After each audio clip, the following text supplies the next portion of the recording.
The United Kingdom. Today, there are 4 countries in the United Kingdom: England, Scotland, Wales, and Northern Ireland, and then other smaller possessions. Their capitals are London, Edinburgh, Cardiff, and Belfast, respectively. Apart from England, each country has their own governments, each with varying powers. And this is a key detail, because by not having its own local government, we understand the weight and power that the English have in ruling the United Kingdom. This might be historically justified or not, but it happens nonetheless. They didn't always exist together, and in fact, their union is reasonably recent when it comes to the big picture of history. The union between the Kingdom of England, which included Wales, and the Kingdom of Scotland took place in 1707 to form the Kingdom of Great Britain, followed by the union with the Kingdom of Ireland in 1801. Most of Ireland seceded from the UK in 1922, achieving independence. So what if, following the early example of the Irish, the other constituent countries of the UK also seeked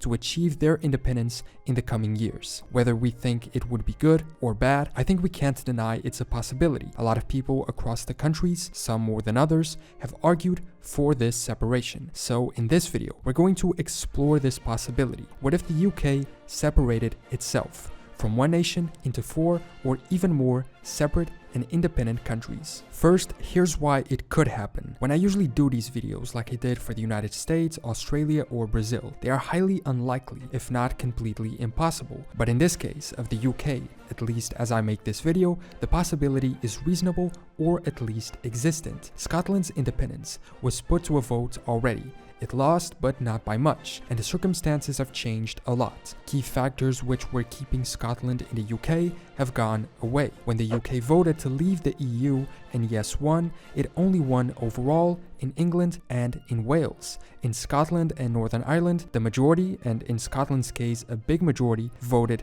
to remain. Because of this and some other reasons, pressure for a new vote is building. The latest polls point to a victory of independence by 5 or more points should a new independence referendum take place. In Northern Ireland, population tendencies are changing, and current agreements after the UK left the EU might push the 2 Irish states towards unification. The Good Friday Agreement state that Northern Ireland will be able to vote for unification when they choose to, and a recent poll from January of 2021 by the Sunday Times points to 42% of people in Northern Ireland wanting unification. 47% are still against, but it's a shorter lead than a 2013 poll that only had 17% in favor. If such should happen, which I find the most likely out of all these scenarios, 2 of the 4 countries would be out: an independent Scotland and a free Northern Ireland, which would eventually unify with the Irish Republic. And after this, how long could England and Wales remain together as the 2 last countries in a much smaller United Kingdom? Just this week, the BBC published an article titled "Welsh Independence: More People in Favor," but the latest polls only point to 22%. However, this number could go up if Scotland and Northern Ireland leave. A quarter of voters were undecided, and the independence movement has jumped from 2,000 members to 17,000 in just a year. Wales received significant funding from the EU, which is now gone, and their economy is suffering a lot with the UK leaving the European Union. And so we could end up with 4 new countries, or even other smaller sovereign states like the Isle of Man or Gibraltar. But for now, let's focus on the main 4: England, Scotland, Wales, and Northern Ireland, and understand how they would do on their own. First, becoming independent, each would need their own specific government. As I mentioned, all of them already have local governments. Today, they have different levels of autonomy and power, but the infrastructures exist, so it would be just a matter of transferring full control of the territory to them. England has no local parliament or government, however they could just inherit the UK one. But what type of governments would they have? A few countries throughout the world that got their independence from the British remained as a part of the British Commonwealth, also keeping the British monarch as their head of state.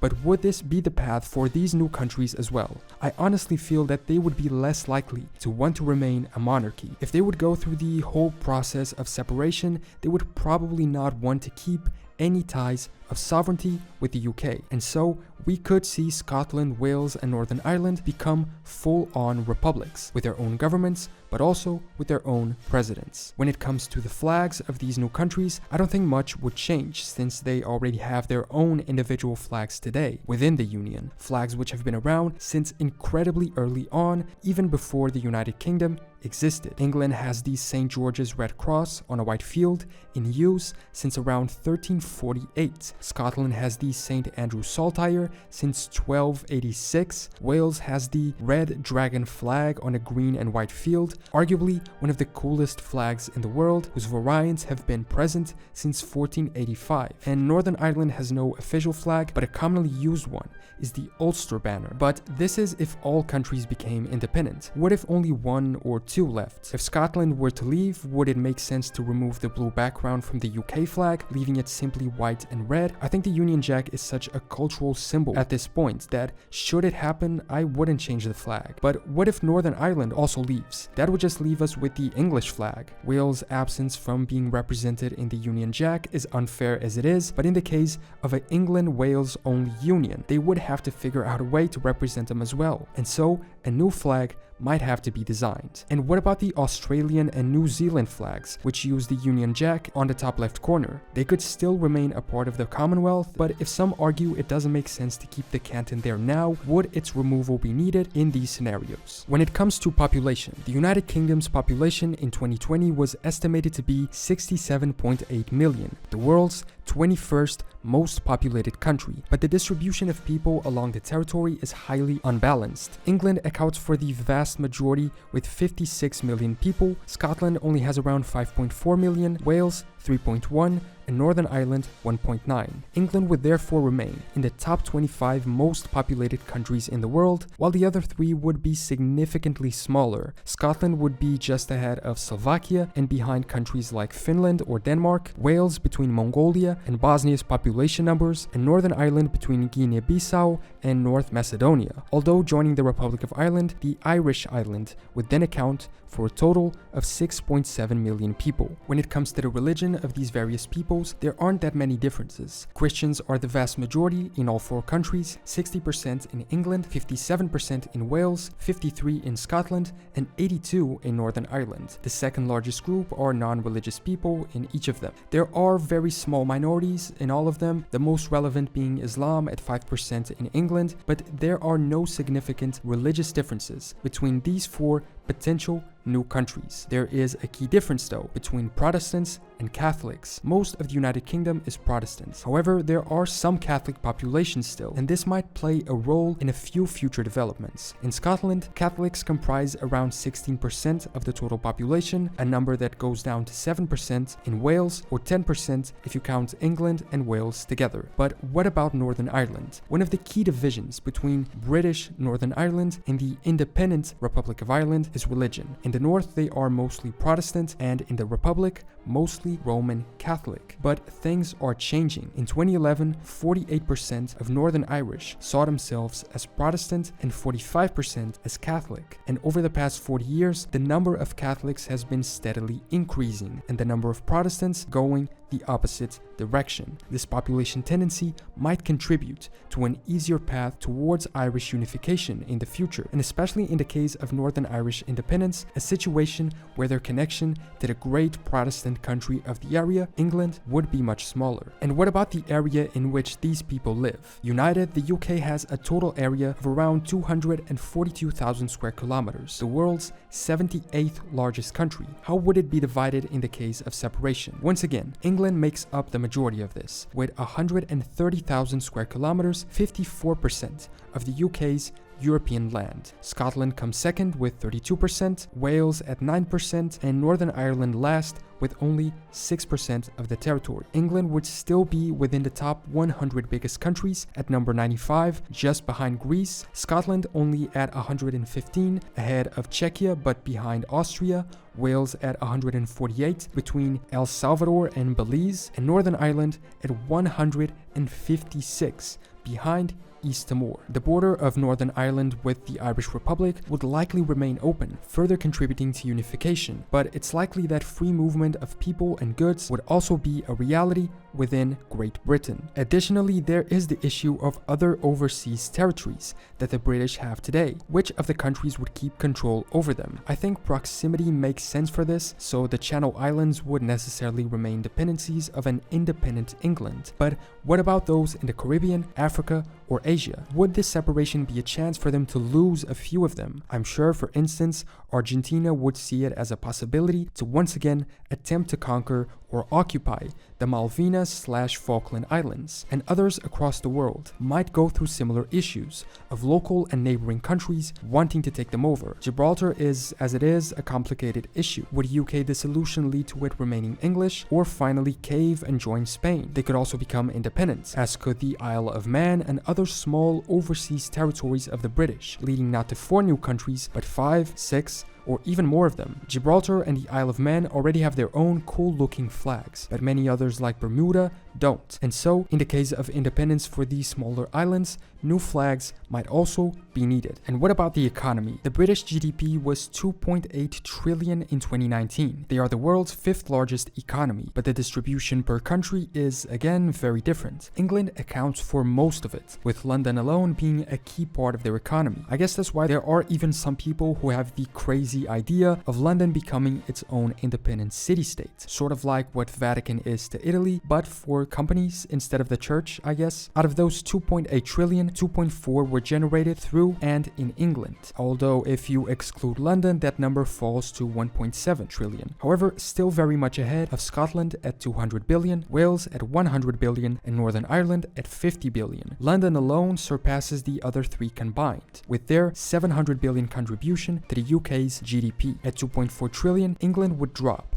from the UK's 5th place to that of the 7th global economy, then behind India and France. Scotland would go down to number 50, just behind Portugal, Wales further down between Kenya and Ethiopia, and Northern Ireland would roughly match Panama's economy size. This next graphic's information is from 2012, so almost a decade outdated, from the British Office for National Statistics, but it's still interesting to look at, because despite things probably having changed in the past 10 years, general tendencies might not be too far off. It shows us how each English region compares along with the 3 other countries of the Union. We notice that England is responsible for 80% worth of the economy, Scotland for 8%, Wales for 4%, and Northern Ireland for 2%. Although this only adds up to 94, so I don't know where the other 6 are. The point is, even assuming England's position is partly due to working together with the other countries, even if they were exploiting their resources and concentrating all industry, production, exports, and service providing in England, their economy is largely bigger, and at the moment of a breakup would be the biggest. Obviously that without the resources of the 3 countries and with the 3 establishing their own individual separate economies, England would likely fall in benefit of the other 3. So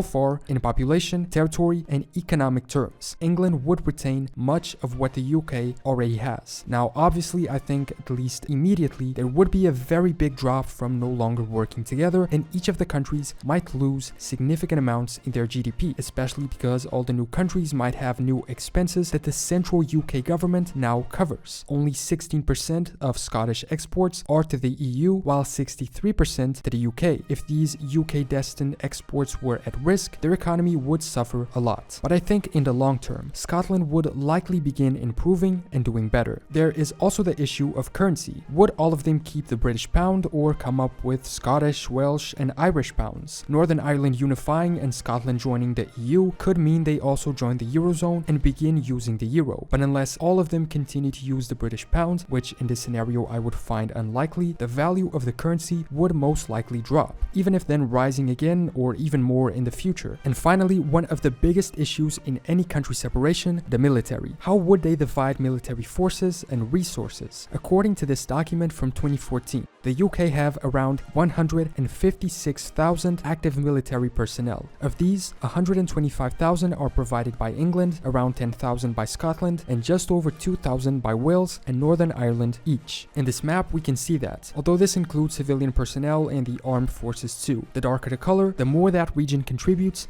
to the armed forces staff. While Scotland surpasses certain regions of England, England altogether has a large lead over the rest. And so, in the event of a separation, having the most land, the most people, and the biggest economy, it makes sense that the most of the military resources would remain theirs, while Scotland and Wales having to somewhat build their militaries from scratch. Northern Ireland's almost absence of armed forces would be another step towards unification with the Republic of Ireland. With the potential loss or independence of the British overseas territories, the last remnants of the once gigantic British Empire would effectively be in danger and possibly disappear forever. The United Kingdom's role as a major country in international politics might also come to an end, damaging their seat at the table. I mean, who would occupy the UK's permanent seat on the UN Security Council? My logic would dictate England has the biggest chance, but would they be able to justify their presence without the existence of the UK as a whole? The economies we saw before separating would bring their economic power significantly down. And even if England, or perhaps eventually Scotland, maintained their presence in the G20 or G7 groups, their power and influence would decrease, as their economy would be much smaller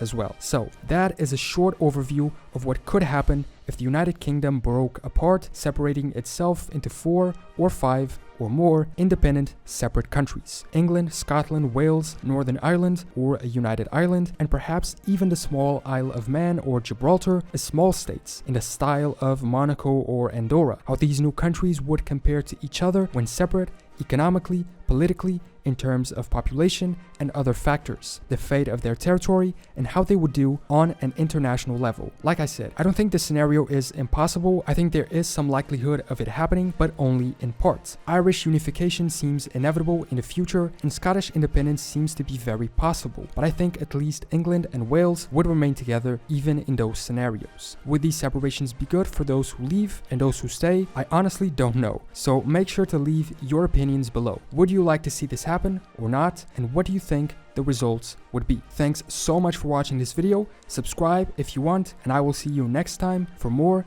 general knowledge.